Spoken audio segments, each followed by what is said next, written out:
أهلا وسهلا فيكم. أنتم بمنطقة الخيارة بتعاونية بقاعنا.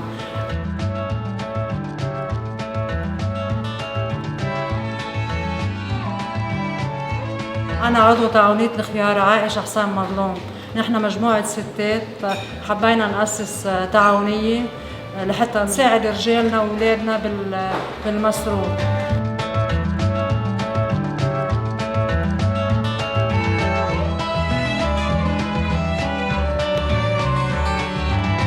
إلنا من 2013 أسسنا جمعية وصرنا ناشطين فيها. كنا بالأول مجموعة ستات من 7 أشخاص، أسسنا تعاونية وصرنا معروفين وصار يجينا دعم أكثر. صرنا هلا تقريبا 13 مرة من نفس الضيعة، من ضيعة الخيارة.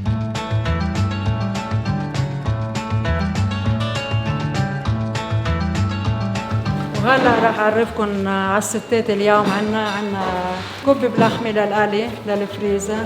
بعرفكم على الست رحاب الكردي، سيموني مظلوم، آمنة نردي، ابتسام مظلوم. عم نعمل كبة اجتنا طلبية، يعني بنشتغل نحن لرمضان. بس كبتنا مميزة، نحن بنحط بقلب الحشوة جوز ورمان مجفف، وبمية الدعكة بنحط حامض حتى ما تعطي ريحة زنخة. وبنشتري اللحمة من عنا من البلد، والبرغل طبعا شغل ايدنا. وهلا رح اعرفكم على الصبايا التانيين كانوا عم يعملوا ششبرات كمان كثير شاطرين. ست منى طربوش، نسمة عبد الله حمود، رحاب يونس، رحاب خالد يونس، كمان اعضاء بالتعاونية بقاعونا. نعمل كل شيء موني.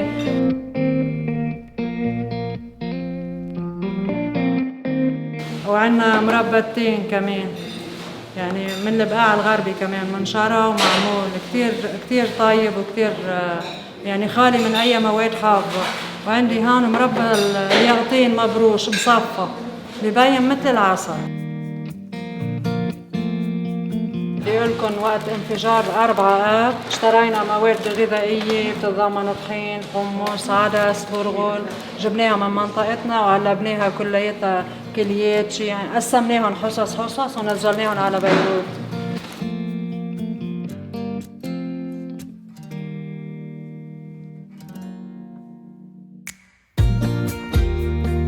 اللي عم نشتغله نحن بنحطه بالفريزر لأنه بيجينا طلبيات. رح أعرفكم على الكوشينة البرازيلية.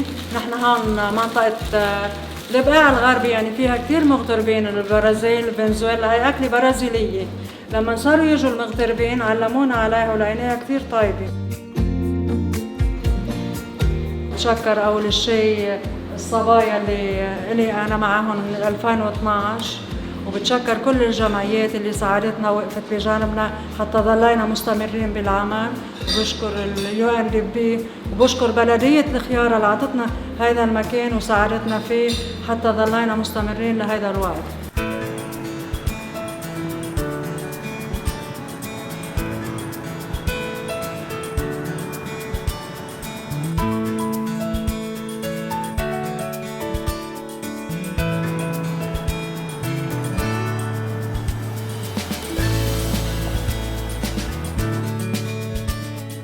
نحن جمعية سالي الخيرية التنموية، أهدافها زراعية، تربوية، صناعية، صحية. وعندنا تعاونية اسمها تعاونية وادي عنجر، هي مؤلفة من 12 امرأة و3 رجال.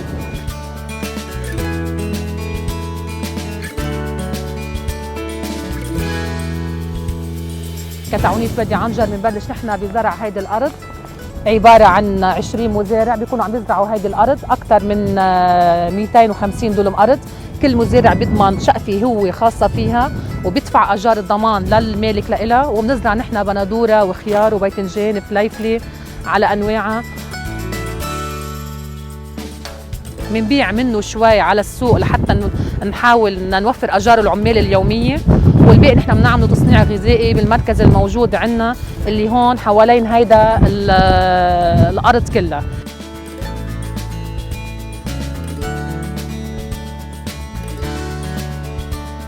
السنة الماضية وهيدي السنة انطلب كثير علينا، زاد الطلب علينا حتى صارت جمعيات وجمعيات إلى اسمها عم تطلب منا هذا الشيء، لأنه نحن بنشتغل بجودة وبمتانة وبكله على أصوله. نحن هلا عندنا بطاطا، المستودع اللي شفتوه هو بطاطا نحن حصدناه خلال الشهر الماضي وخزناه، وهلا نحن عم نغلفهم ونحطهم بكراتين بشكل مرتب وعم نبيعهم نحن بالاسواق.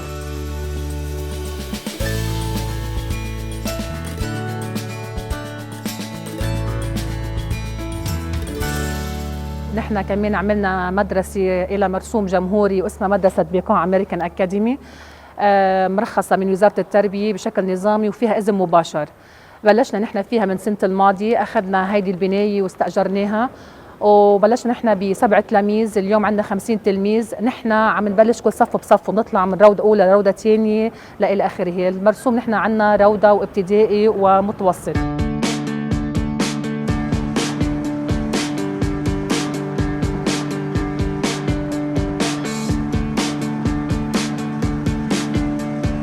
أهلا وسهلا فيكم شباب بعنجر. أنا حضرتي مدام خاجيان، اسمي الصغير ماري. بشتغل بالمونة صار لي 35-40 سنة. بلشنا بالتسلية، هلأ صارت شغلتنا وبدنا نحضر لكم اليوم شانجليش شي كتير كتير كتير ظريف. هيدا الحليب بنغليه، نرجع نعملها لبن. هون نقطع اللبن تنعملها شانجليش. هون أنا هلا حضرت لكم الشانجليش الناشف.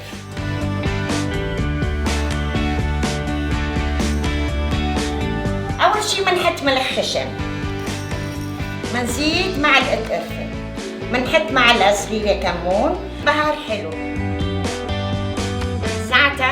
زعتر كتير كتير ضروري. كتير مرغوبة هالشانجليش هيدا.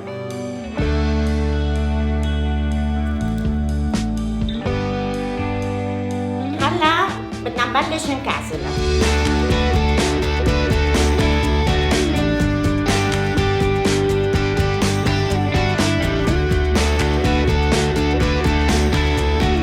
بشكر بكل الجمعيات اللي عم بيساعدونا، وشكر خاص ل UNDP. أهلا وسهلا فيكم بعنجر، ارجعوا عيدوها يا شباب.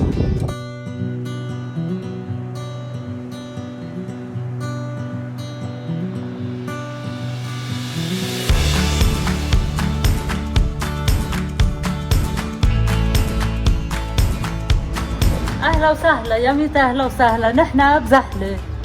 أهلا وسهلا، تفضلوا تفضلوا.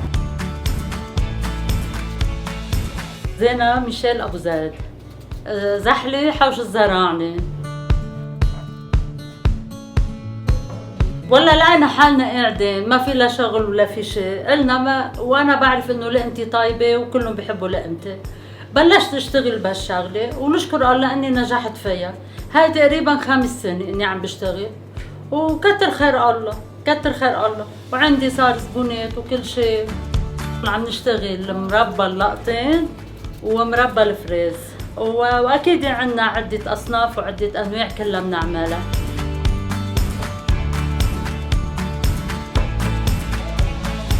هلا نحن بموسم الفريز، واليوم عم بعمل فريز. اكيد كله شلنا راس وعملناه وغسلناه، وانا بعدين بطحنه، ما بخليه شقف. يعني هاي ما بتركه شقف، كله بعدين برجع بطحنه. واكيد بتركه يومين بالشمس وبعبيه بمرطبين.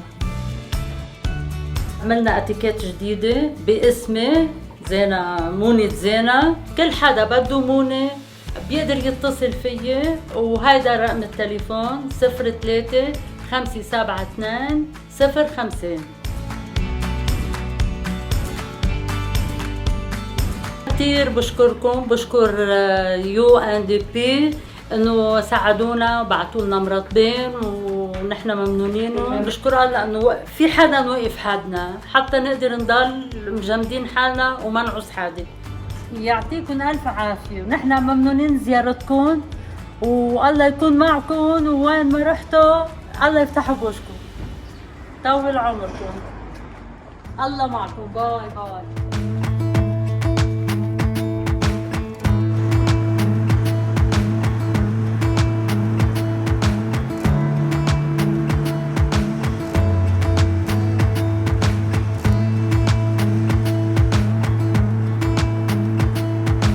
يا هلا، أهلا وسهلا، تفضلوا شرفوا.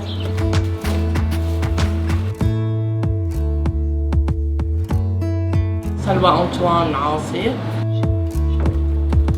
بشتغل كل شي مونة بيتية.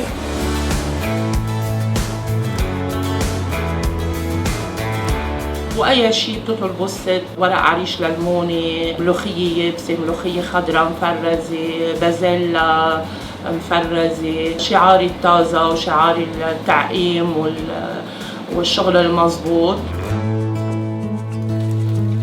واليوم عم حضر مربى القرع. أكيد غسلنا القرع بالقبل، قشرناه، رجعنا عرضناه للغسيل كمان، رجعنا نقعنا القرع بالكلس، ومن بعد ما نقعناه عم نغليه هلأ على النار. حطينا القطر وحطينا القرع فوق منه وعم نغليه. وأنا كمان كل أنواع المربيات بعملها، لأنه كمان عاملة دورة مربى. كل أنواع المربى بعملها، وكنت علبها بعلب صغار وياخدوها على المستشفيات، يعني هي اللي كانت تنفتح بالمستشفى.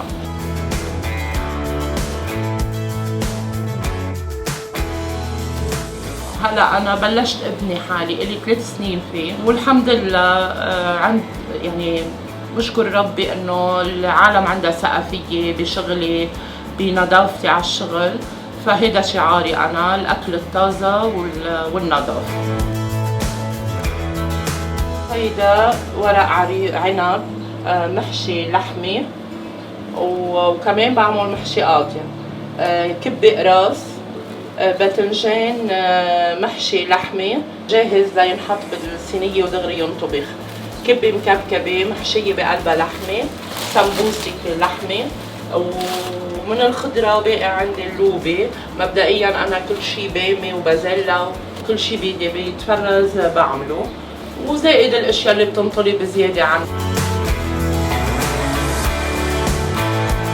أنا بشكر كل اللي ساعدوني بمشروعي، وخاصة يقوم لأنه اليوم عم بعمل مربى القرع يعني، والمرتبين كتير غالي وما عندي قدرة كان اشتري. بشكرهم كتير انه قدموا لي مرتبين صغار ووسط وكبار، ومشروعي بده مرتبين، ما في اقعد بالموني، بدي احط الاشياء بمرتبين. انا كتير بشكرهم، وبشكر كل انسان وقف حدي وساعدني من الاول لحد اليوم. اهلا وسهلا فيكم يا شباب، شرفتوا بيتكم وقت بدكم، اهلا وسهلا فيكم.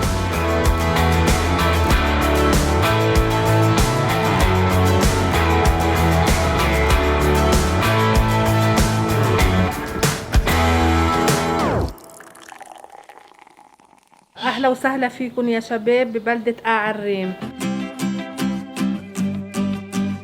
ببيت التنوري، من بيت المختار خليل تنوري. اسمي نجاة تنوري من بلدة الريم.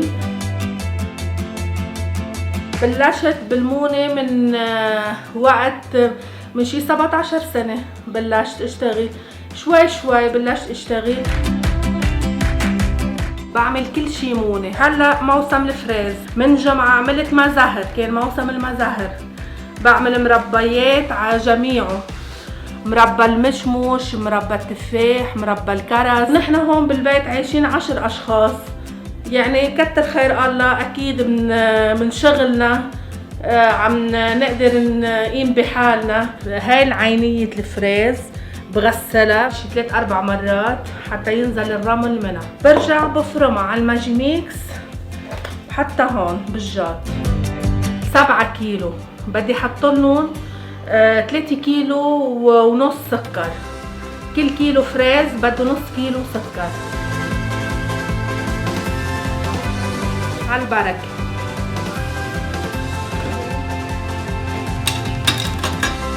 بيطلعوا على مهلهم، بيطلعوا اطيب اكيد، بتكتكوا على رواق. هيدا الجات حطهم على بابور الحطب، بياخدوا شي ساعة ونص تقريبا لأنه على نار خفيفة. أول شي بنشكر اليو ان دي بي لأنه هي ساعدتنا ووقفت حدنا خصوصي بالمراتبين الإزاز. كل إنسان، كل عائلة، كل شخص بحب شغل البيت من دون مواد حافظة أورجانيك ينعمل بالبيت. أنا بحب أقول له إنه بياخد شيء صحي، هيدا أهم شيء. وميرسي للكل اللي بيحب يطلب، وأنا بعطيه رقمي 81 63 11 17. نجاة تنوري من بلدة عريم. باي باي شباب، يعطيكم العافية، ميرسي لإلكم، وإن شاء الله بنشوفكم مرة تانية، وأهلا وسهلا فيكم ببيت التنوري المختار خليل تنوري.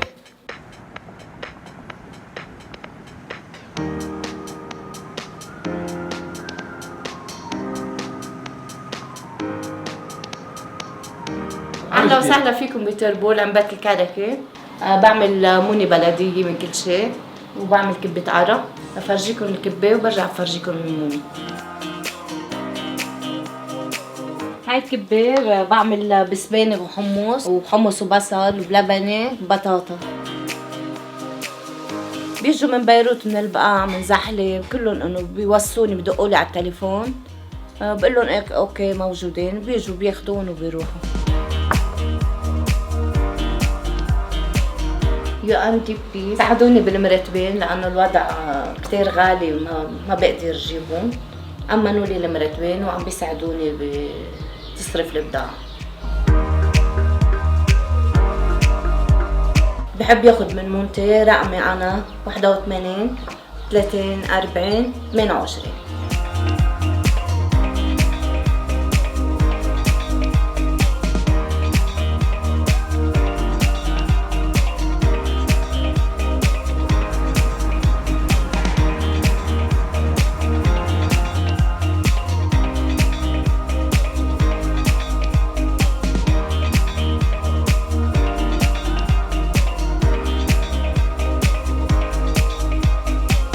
أهلا وسهلا فيكم بمؤسسة وادي الحور. حنان علي الديراني، وبشتغل أنا وخيي فؤاد الديراني.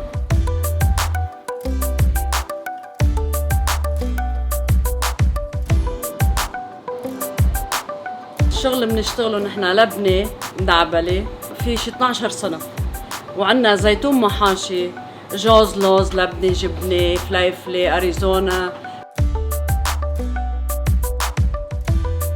عندي المربيات بنشتغل بدون سكر ومع سكر، الفريز والتوت والتين اليابس المعقود والتفاح واللقطين.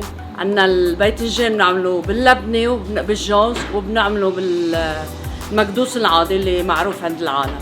كل شيء ممكن تطلبه ست البيت ممكن تلاقيه عندي. بلشت الفكرة بالبيت، دعبل شوية لبنة ناخدهم نسوقهم ونرجع نجي نبلش من جديد. هلا بلشنا نتطور وبلشنا في عنا هيدي كانت غرف ما مش شغاله، رجعنا بلطناها وزبطناها وصرنا نشتغل، صرنا نوسع شوي شوي.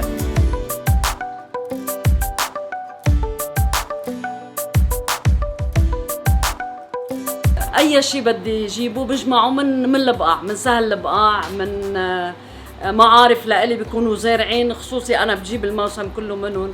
الخيار، المقتة، اللقطين، البروكولي بزرعها أنا، الملفوف بزرعه أنا.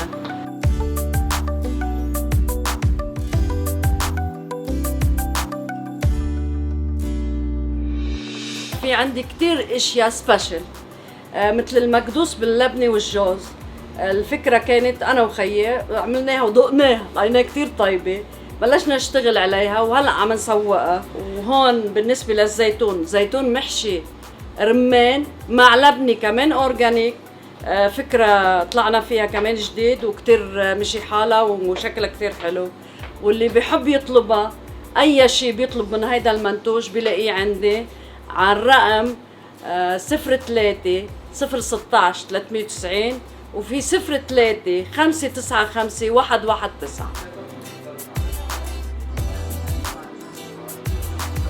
في جمعيات تعاونت معي منهم UNDP والتعاون الألماني، قدموا لي مكنة خيار لتتقيس الخيار للكبيس ومكنة لفرم اللفت والفليفلي للمكدوس.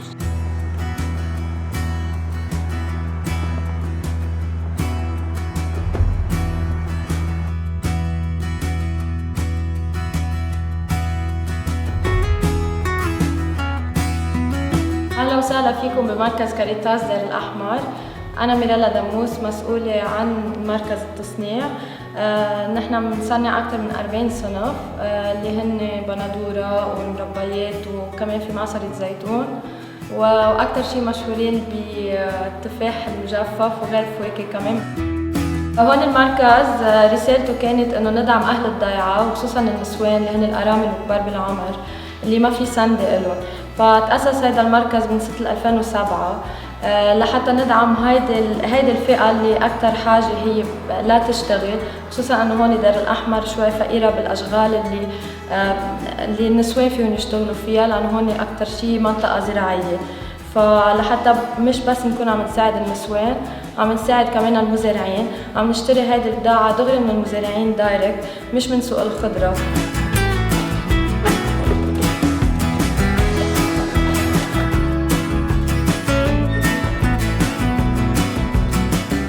هيدا التفاح عم يطلع ينقطف من بشرة، وعنا براد هون سو بنعمل ستوكاج للتفاح حنا، منقصه ومنجففه بدون ما يكون عم يتزيد شي عليه لا سكر ولا مواد حافظة، كتير كريسبي. كمان اللي بيميزنا هون اللي قدرت اشتغل عليه هو نسبة الهدر اللي نحن عم نخففها بالمعمل. يعني كل شيء فينا نحن نشتغل ونرجع، مثل التفاح انا وقت بجفف تفاح بيطلع عندي ريزيديو، هذا ريزيديو عم بعمله خل، يعني عم بترك التفاح القشر وكل شيء لحتى يكون عم يتخلل.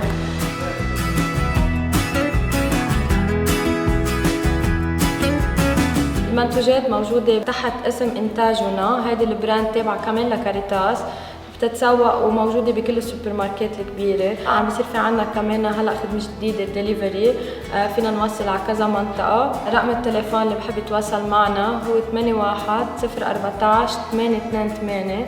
والمركز كمان هون مفتوح للي بحب يعمل فيزيت يتفرج كيف عم يصير التصنيع، او حتى يفوت بس يدوق، يمكن يمرق لعنا يدوق البضاعة ويفل معنا. مشكلة. اهلا وسهلا فيكم دير الأحمر.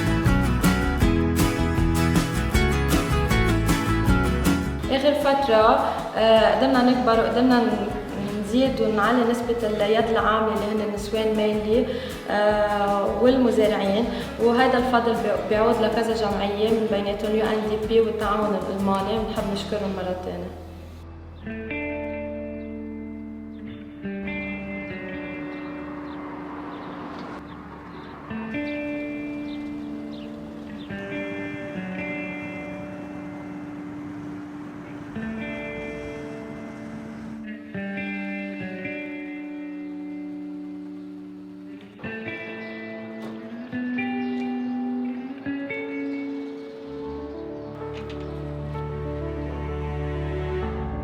أهلا وسهلا فيكم عنا بجمعية منتدى الموقدين. نحن كتير مبسوطين إنه أنتم معنا وحدنا وعم ترافقونا بمسيرتنا، وجيتوا اليوم تضووا على المشاريع تبعنا.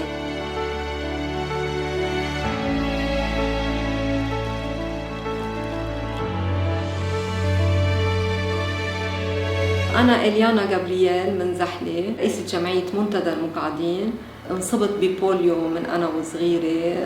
نحن بزحلة انصبنا وقتها 7-8 أطفال، كانت بعده البوليو مش معروف هون وما كان في فاكسينات. بسبب معاناتي أنا خلال حياتي الشخصية كان عندنا توجه أنا ومجموعة من رفقاتي يلي كمان عندهم إعاقات بسبب الحرب، بسبب حوادث سير. قررنا نفتح مركز متخصص للإعاقة الحركية، لأنه بالبقاع ما عندنا الجمعية المتخصصة بالإعاقة الحركية.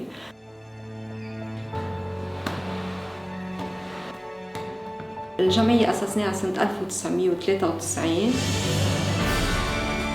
معمل للخياطة، لأنه خصوصاً بحاجة بهلأ جائحة كورونا كانوا كمان هو المشروع غير إنه إفادة مادية كان في عنده إفادة معنوية كتير كبيرة. وهلأ رح تمشوا بالأقسام بالتسلسل، وبكل قسم في مسؤول رح يشرح لكم عن المشروع وكيف طريقة الشغل وشو الأهداف وشو الاستفادة.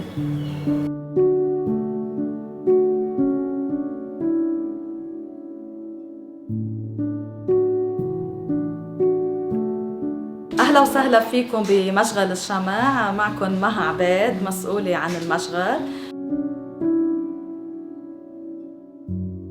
عنا معمل بنصب فيه كل أنواع الشمع والأشكال، وكمان بنعمل شمع شعنيني بنصب شمع سوبر ماركت، عنا مكنة بتصبون. في عنا هون بالمشغل أكتر من 10-12 شخص تقريبا بيشتغلوا. قلنا أكتر من 15 سنة مؤسس كمشغل. أنا إلي أكتر من 10 سنين هون بالمسؤولة.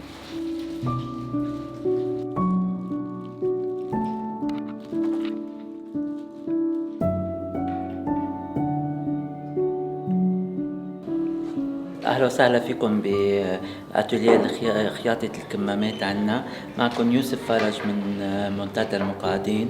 أنا صار لي فترة كتير طويلة هون بالمنتدى.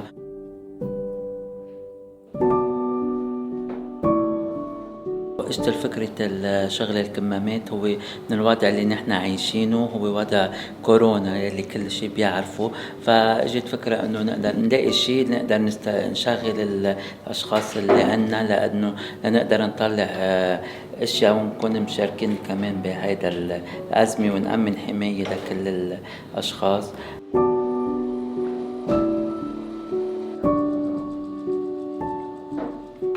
أشخاص كلهم ذوي احتياجات خاصة اللي عم بيشتغلوا بالكمامات، يعني ما كان عندهم أي فكرة بالمشروع ولا فكرة بالخياطة. فاشتغلنا معهم من الألف مثل ما بيقولوا للياء لحتى قدروا يعطوا الشغل ونقدر نساعدهم قد ما فينا. مع إنه هيدا كله في عنا أشخاص عندهم حالات خاصة، يعني مثلا ما بيقدروا يستخدموا إيديهم اثنيناتهم بيقدروها، وقدروا اندمجوا معنا بالمشروع وقدروا يعني عطوا نتيجة كتير منيحة، ووصلونا مع بعض كفريق متكامل إنه نحصل على نتيجة كتير منيحة ويعني شغل منيح.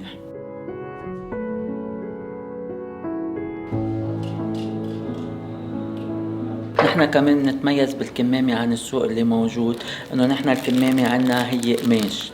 اوكي، القماش بيجي عنا دوبل قماش، طاقين قماش وبقلبها في فلتر، يعني حماية قريبة لدرجة معينة من الكمامة الطبية.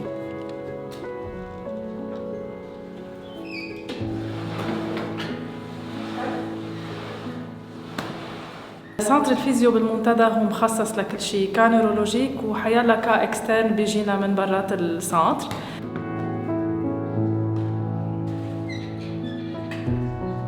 سنتر مقسم عنا ل2 ريجيون اللي نحن فيها هلا، وفي قسم تاني اللي هو كلينيك للباسيون بريفي.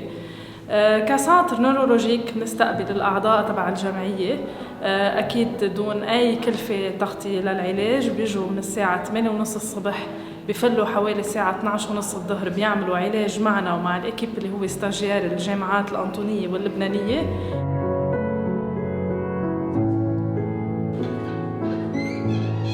وأنا بدي أتشكر هون الورد فيجن واليو ان دي بي يلي هن اجوا عرضوا علينا هالمشروع، وكان له صدى كتير حلو نفسي ومعنوي.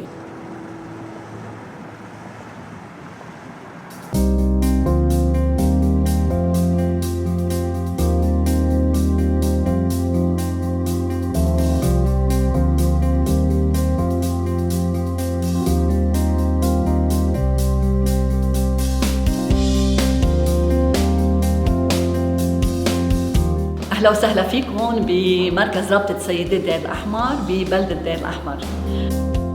نحن جمعيتنا مؤسسة من سنة 91، سنة 94 أخذنا العلم والخبر. هالقضية رح تتعرفوا على منتجاتنا، لأنه نحن الهدف الأساسي كان إنه نحافظ على منتجاتنا المحلية، نحافظ على منتنا من أكلنا الطبيعي المحلي كمان. هالمركز هيدا تأسس بهالهدف هيدا. نحن مع التمكين نعمل دورات تدريبية توعية، مع هيدا الشيء بيكون في عنا كمان إنتاج.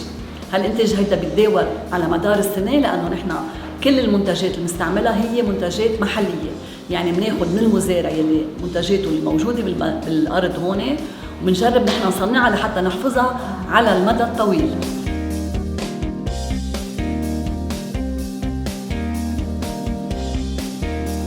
الشغل هيدا كله هو لحتى نوصل منتج نظيف، لحتى نوصل منتج من دون ملوثات، واكيد هو بيكون في مردود اقتصادي لهالعيال يلي هي عايشه بهالمناطق الريفيه ويلي هن فعلا بحاجه لدعم على مدى السنه.